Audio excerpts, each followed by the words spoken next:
ہاں جی، السلام علیکم علی نواز بھائی، یاسر بول رہا ہوں مدینہ پاک سے۔ تو یہاں پہ بس تھوڑی میری بحث ہو گئی تھی ایک حرامی کے ساتھ۔ تو وہ کہہ رہا تھا کہ یہ علامہ جو خادم حسین رضوی صاحب یہ گالیاں نکالتے ہیں اور اپنے پاس سے وضاحتیں کرتے ہیں کہ حضرت عمر فاروق نے جب وہ بندہ ایک تلوار لے کے سرکار دو عالم صلی اللہ علیہ وسلم کو شہید کرنے کی نیت سے آیا مکہ پاک سے، تو حضرت عمر فاروق نے کہا کہ اس کتے کو اور حرامی کو پکڑو۔ تو وہ ایسی بات نہیں، حضرت عمر فاروق نے نہیں کہا، وہ اپنی بات طرف سے گڑھی ہوئی بات ہے۔ تو یہ پلیز آپ مہربانی کر کے وہ کتاب کا نام اور صفحہ نمبر اگر ہو سکے تو وہ سینڈ کر دیں، مجھے حوالہ دے دیں پلیز۔ وعلیکم السلام ورحمۃ اللہ وبرکاتہ۔ دوستو، جب بھی آپ سوال کرنا چاہیں تو اب آپ ویڈیو بنائیں اپنے سوال کی اور میرے اس واٹس ایپ نمبر پر بھیج دیں تاکہ میں آپ کی ویڈیو دکھا کے اور اس کا جواب دے سکوں۔ اس کا فائدہ یہ ہوگا کہ ایک سوال کو بار بار کئی دوست دہراتے ہیں اور کئی دوست وہ سوال کرتے ہیں، تو جب آپ ایک سوال کریں گے وہ ویڈیو بن جائے گی تو تمام دوستوں کے لیے آسانی ہو جائے گی۔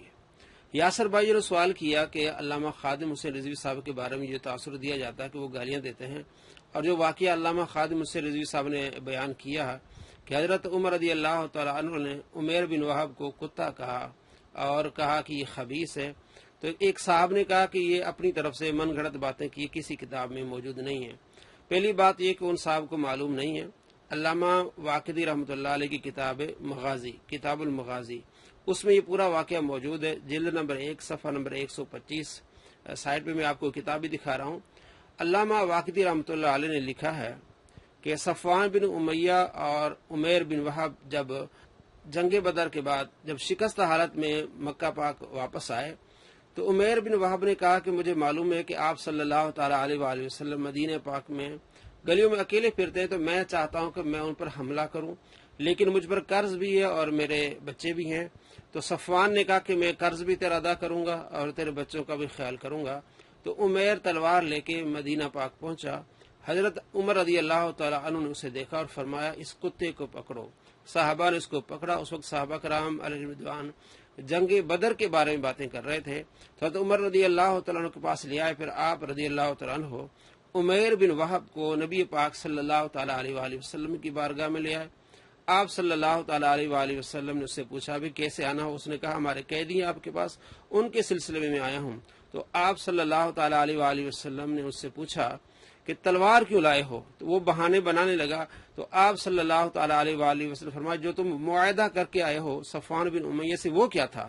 وہ حیران ہو گیا کہ میرا معاہدہ ہوا تھا صفوان بن امیہ سے اکیلے ایک کمرے میں۔ تو آپ صلی اللہ تعالیٰ علیہ وآلہ وسلم کو علم کیسے ہوا؟ تو لا محالہ آپ اللہ کے نبی ہیں، اللہ نے آپ کو بتایا ہے، آپ غیب جانتے ہیں اللہ کی عطا سے۔ تو وہ کلمہ پڑھ کے مسلمان ہوا۔ اس کے بعد حضرت عمر رضی اللہ تعالیٰ عنہ فرمایا کہ جب یہ آیا تھا اس وقت مجھے خنزیر سے بھی زیادہ خراب تھا، برا لگتا تھا، لیکن اب یہ مجھے اولاد سے بھی زیادہ پیارا ہے۔ یہ واقعہ علامہ واقدی نے لکھا ہے، جلد نمبر 1 صفحہ نمبر 125 کتاب المغازی میں، اور اس کو بے عین ہی علامہ خادم حسین رضوی صاحب نے یہ بیان کیا ہے، وہ سنیں۔ جو میں بات اگلی کرنے لگا ہوں، بولی نہیں بدلتی، ہاں بولی نہیں بدلتی۔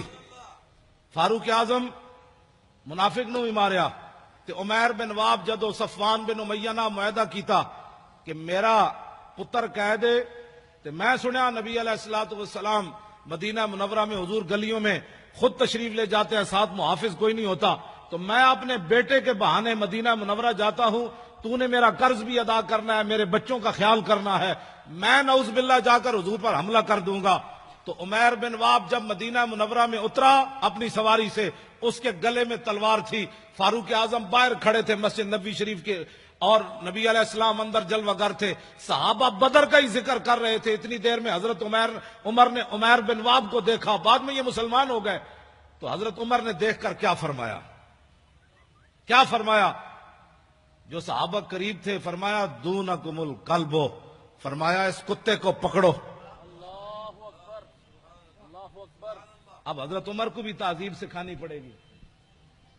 اب حضور پر ایک بندہ حملہ کرنے کے لیے آیا تو حضرت عمر کیا کہتے کہ اس کے گلے میں ہار ڈالو؟ آپ نے فرمایا دونکم الکلب، فرمایا اس کتے کو پکڑو، اس کے ارادے غلط ہیں۔ صحابہ گئے، اسے پکڑ لیا، اتنی دیر میں حضرت عمر بھی آ گئے۔ حضرت عمر نے بھی اس کو یہاں سے پکڑا اور پکڑ کر گھسیٹ کر دربار رسالت میں جا کر کہا کہ یہ غادر بھی ہے اور خبیث بھی ہے. یہ دونوں لفظ حضرت وہ زبان ترجمان نبی ہم زبان نبی. آج ہمیں کوئی لیا مطلب دکھانا چاہتے ہیں کہ جناب مولانا, میں نے کہا حضرت عمر نے بولی اور حضور کے سامنے جا کر کہا یہ غدار بھی ہے اور خبیث بھی ہے, باہر کتا بھی کہا. تو میرے آقا نے نہیں فرمایا عمر بیٹھ جاؤ, اتنے جذباتی نہیں ہوتے بندے, یہ آیا ہی ہے نا بیچارہ, اس کو کیا ہو گیا, بیٹھ جاؤ عمر, اتنی پریشانی والی کیا بات ہے, بولی تو بدلو, میرے سامنے اس کو غدار اور خبیث کہتے ہو. توجہ, میرے آقا و مولا نے عمیر بن واب کو فرمایا کیسے آئے ہو؟ کہا جی بچے کو ملنے کے لیے آیا ہوں. میرے آقا نے فرمایا یہ تلوار کیسی لائے ہو؟ کہا کہ چھوڑے جی یہ تو تلوار ہے, انہوں نے بدر میں ہمارے ساتھ کیا مدد کیا ہے, یہ تلواروں کو چھوڑو جی حضور, میں تو ویسے آیا ہوں. میرے آقا نے فرمایا سچ سچ بتا کیسے آیا؟ نے کہا نہیں میں تو بیٹے کو ملنے کے لیے آیا ہوں. میرے آقا نے فرمایا حتیم کعبہ میں صفوان بن امیہ سے کیا بات کی تھی وہاں؟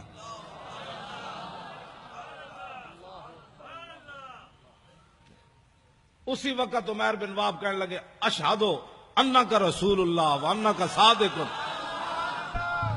میں گواہی دیتا ہوں آپ اللہ کے رسول ہیں, میں گواہی دیتا ہوں. اس سے پہلے اب ذرا حضرت عمر کی بولی سنیں.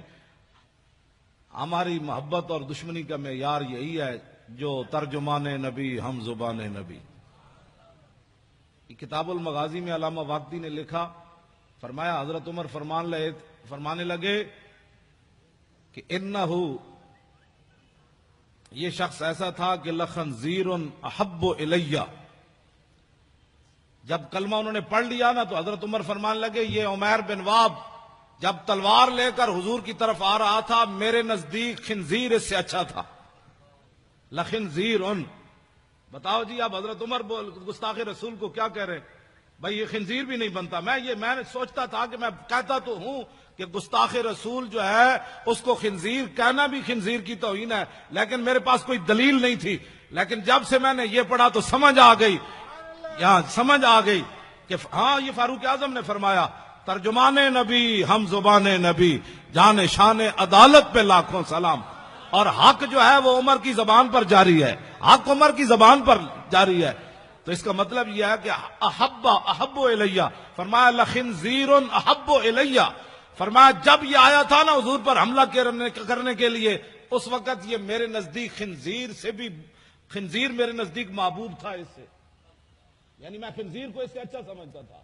لیکن اب جب اس نے حضور کا کلمہ پڑھ لیا اب یہ مجھے اپنی اولاد سے بھی زیادہ محبوب ہو گیا.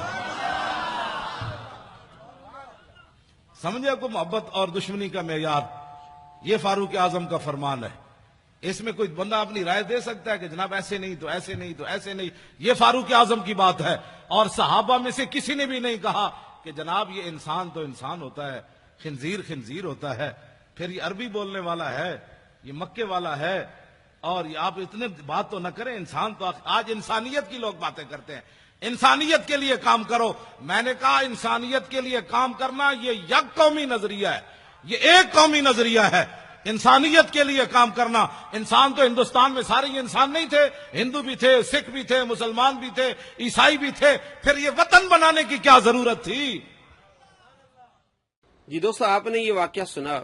علامہ خادم حسین رضوی صاحب نے جو بیان کیا, بیانی کتابیں موجود ہے, ایک ایک لفظ جو کتابیں موجود ہے علامہ واقدی نے لکھا ہے اسی کو علامہ خادم حسین رضوی صاحب نے بیان کیا ہے. لیکن کچھ دوست ایسے ہوں گے, کچھ لوگ ایسے ہوں گے جن کے دل میں, جن کے پیٹ میں مروڑ اٹھے گی کہ یار بخاری میں ہونا چاہیے ایسی بات, مسلم میں ہونی چاہیے ایسی بات, کیونکہ ان کے دماغ میں بیٹھی ہوئی یہ بات کہ بس بخاری کو ماننا ہے, مسلم کو ماننا ہے اور کسی کو نہیں ماننا. اگرچہ یہ اتھینٹک کتابیں, لیکن اس کا مطلب یہ ہرگز نہیں ہے جو بات بخاری میں نہ ہو, مسلم میں نہ ہو, وہ بات ہی نہ ہوگی. چلے میں آپ کو 3 مثالیں دیتا ہوں کہ آپ صلی اللہ تعالی علیہ وآلہ وسلم کی عشق اور محبت میں صحابہ نے کافروں کو گالیاں دی ہیں. حدیث نمبر بخاری شریف کی ہے 520. جب نبی پاک صلی اللہ تعالی علیہ وآلہ وسلم پر کفار نے نماز کی حالت میں اوجڑی پھینکی, اوپر اوجڑی ڈالی, تو حضرت فاطمہ زہرا رضی اللہ تعالی عنہ کو کسی نے جا کے بتایا. وہ دوڑتی آئیں, چھوٹی تھی اس وقت. آپ رضی اللہ تعالی عنہ نے وہ اوجڑی دور کی اور کافروں کو گالیاں دیں.